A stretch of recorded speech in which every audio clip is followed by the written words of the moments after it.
Boss Tweed, the political boss of New York in the 1870s and 1880s, once said that he could care less what the newspapers wrote about him because his constituents couldn't read, but the damn pictures, everybody could see. Hello, my name is Emmy DeGrappa. Each week, we bring you stories asking our guests the question why. We learn about passion, purpose, and the human experience. Brought to you by Wyoming Humanities with the generous support of the Wyoming Community Foundation. This is What's Your Why?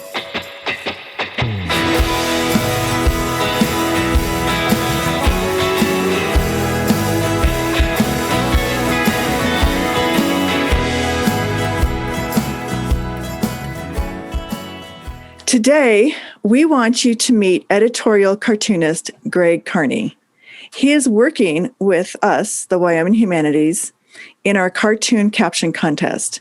This is part of our democracy initiative. Welcome, Greg. Hello. Well, first of all, just to get to know you on a personal level in terms of learning how editorial cartooning, where did you start? Where did you begin? I grew up in Maine, northwestern Maine. I attended a boarding school, which is not uncommon in that part of the country, Oak Grove, Colburn. And while I was there, I started drawing cartoons for the local paper, which was over in Waterville, actually. And so I've been drawing political cartoons on and off and mostly on for in excess of 40 years now. I kind of fell into it. I was mentored by a cartoonist at the Bangor Daily News, a man by the name of Victor Runtz. He's deceased now. And he really taught me how you discipline yourself to draw every single day. A lot of people can draw a good cartoon once in a while, but to have the stamina to do it every day is kind of the test, whether you could actually, do it professionally or not. Vic Runtz is also the source of the cat that is shown in the cartoons. Each cartoon has a little cat. Cat says little snarky things. Vic Runtz had this cat in his cartoons, that very same cat. And when Vic Runtz died, I decided to honor him by keeping the cat alive.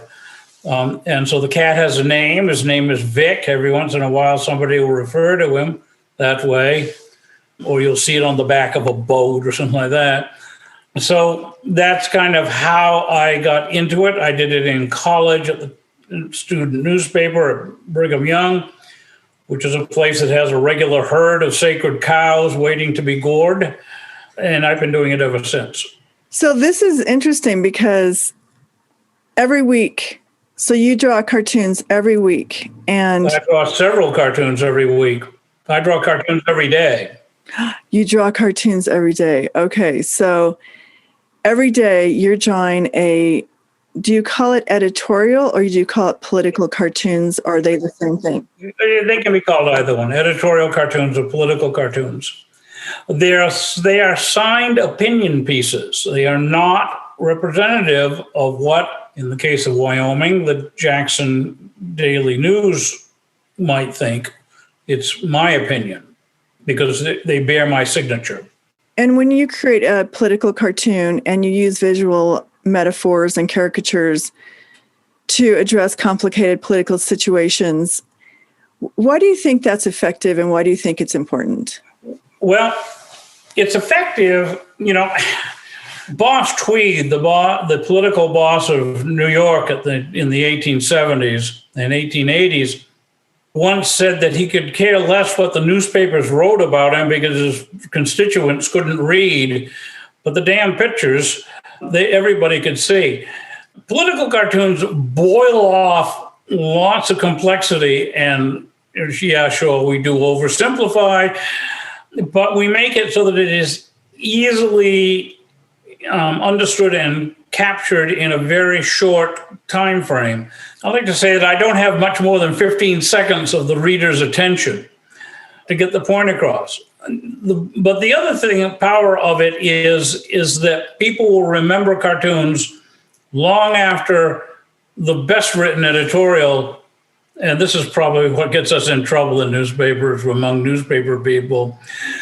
Nobody ever cuts out the editorial out of the newspaper and puts it up on the refrigerator and says, gee, what a great editorial. They don't do that, but they do cut out the cartoons and stick them up on the refrigerator. Growing up in my childhood home, my mom, who was a librarian, was all the time cutting out cartoons and sticking them on the refrigerator. So it is the single most powerful form of editorializing that we have. I sometimes think, editorial cartooning has fallen onto hard times as newspapering has. And a lot of cartoonists have lost their jobs, and almost no newspapers have cartoonists like they used to, like where they were paid staff of the newspaper. And I sometimes think that we cartoonists made it all look just too darned easy. Editors were slaving away over getting every word exactly right, and cartoonists were batting these drawings off. I'm known particularly in the trade for being particularly fast at drawing, and I seldom spend more than 40 minutes drawing a cartoon. And it just looked all so darned easy to editors, almost like we were cheating somehow. What they didn't realize was the real work was in coming up with the ideas. It wasn't in putting out the finished artwork. It was sitting around all the time trying to think what you're going to draw next. And you worked for the Casper Star Tribune for how long? 20 years. For 20 years. And so until newspapers decided they didn't want to make money anymore. Well, that is too bad. But I think it's interesting because Wyoming. Yeah. Because you did work for the Casper Star Tribune. Yeah. And so how did you try and get people to have conversation by drawing a cartoon that maybe was edgy or maybe funny, made them think about something? That seldom's a problem, particularly in Wyoming, where everybody knows everybody, and everybody knew who I was, and probably they still know who I am because I still draw for some Wyoming papers. But Wyoming folks were seldom shy about expressing their displeasure with my cartoon. That's fine. That's what it was supposed to do. It wasn't supposed to. I hated it. The worst thing of all of cartooning is draw a cartoon and have nobody respond to it. That's like, cartoonists get kind of a fiendish delight in riling people up enough so that they will call them up or write a letter to the editor and stuff like that. When I was working at the Star Tribune, it was when the Howard family owned it, it had a particularly liberal policy concerning letters to the editor, which meant that they ran almost every letter they got, so long as it wasn't patently libelous or completely crazy. And you'd be surprised how many times newspapers get letters written to them from people claiming to be God.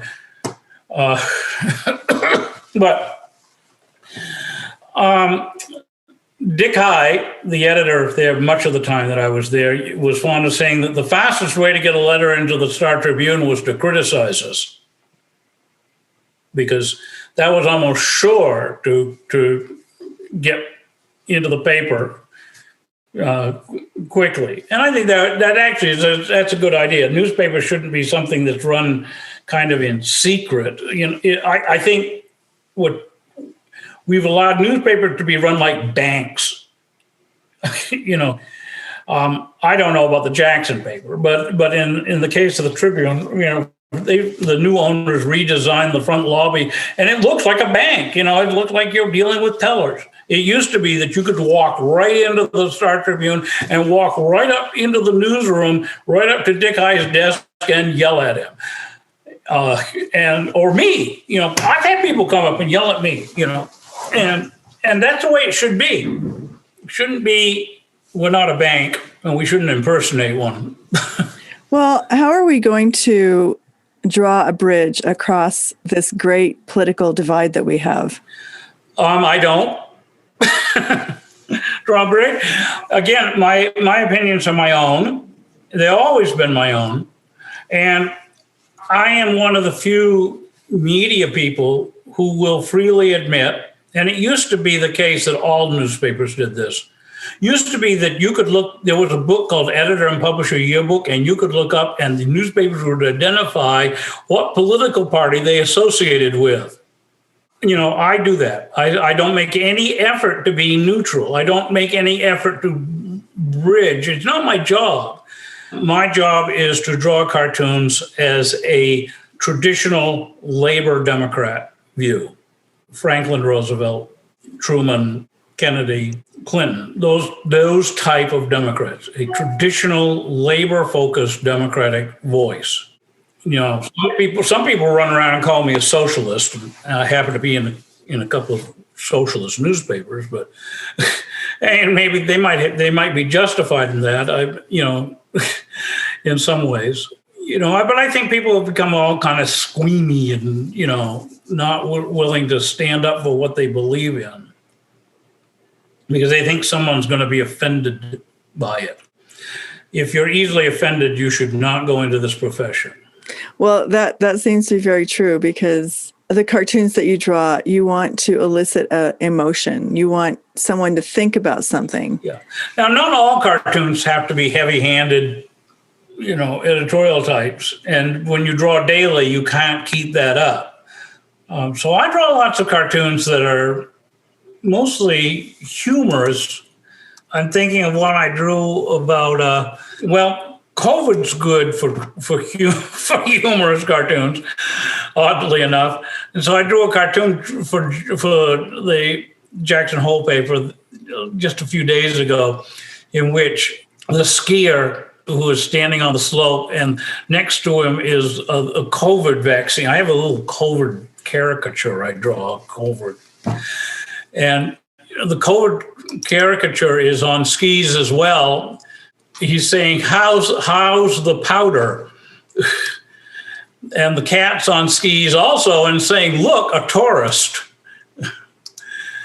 So no, I don't necessarily, fire off with all shots all the time. Nobody who does it daily does it. So a lot of times I'm looking for those issues that are unique to Wyoming. There was a story a while back about bears getting into beehives and eating stuff they shouldn't.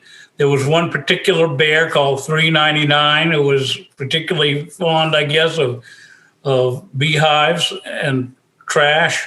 And so there was a story about, oh dear, what are we going to do? This bear is habitualized eating junk food and he's, it's not good for him and this and that.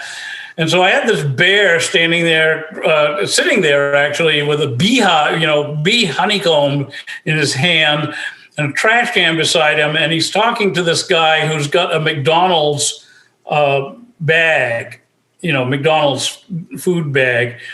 And the bear is saying, you're one to talk. And Vic the cat is saying, smarter than the average bear. So, they're not always hard-hitting, but sometimes they are. I just got done drawing one about Liz Cheney asking the Republican elephant why they want their ring back. That's pretty edgy, I guess. But so, it doesn't. But my job is not to make the piece. I let editorial writers opine upon such matters. My job is to when I do take a stand, take a clear and consistent stand, based upon what I believe. How does political cartooning support our democracy? We're the court jesters, of course. Somebody once compared a newspaper to an army where they said the editorial cartoonist was a paid assassin. It supports it by it's easy to make things too important, and it cuts the powerful down to size. You can think yourself terribly important until a cartoonist gets a hold of you, and then you suddenly discover you're not very important at all, particularly in his eyes. So I think it's important in supporting democracy to remember that nobody is greater than the whole. Now, we certainly saw that with President Trump. Cartoonists had a field day with that guy. I seldom drew him because I was drawing about local politics in local markets, and generally Donald Trump didn't show up in Wyoming or Montana or Maine or North Dakota, or he wasn't on the issue every single day.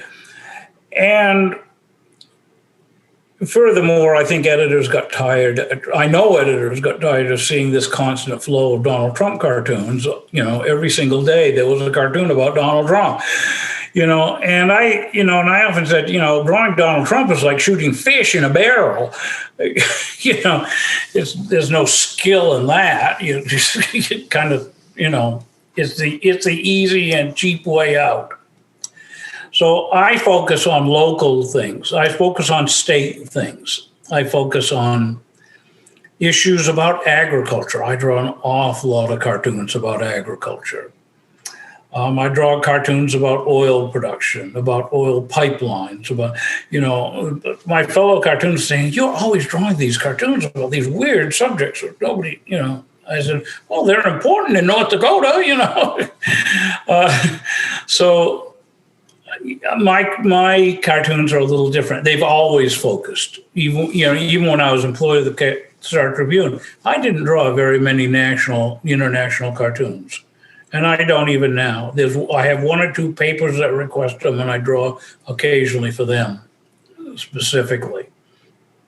But mostly I'm trying to satisfy the needs of the editors I work with every day. Well, it has been really a great pleasure talking to you. I really appreciate your time and just your passion for what you do. I'm really glad that you're out there making people think. I'm one of the last ones left standing. I got to tell you, it's a pretty bleak situation for editorial cartooning of life. Well, that is too bad, actually. But we look forward to doing it until I drop over dead, I guess. Well, when you're good at something, you can do it until you drop over dead. You don't have to retire. No, I have no intentions of retiring. I couldn't afford to, even if I wanted to. Oops, there goes the doorbell. There goes the dog. So I'll let you go.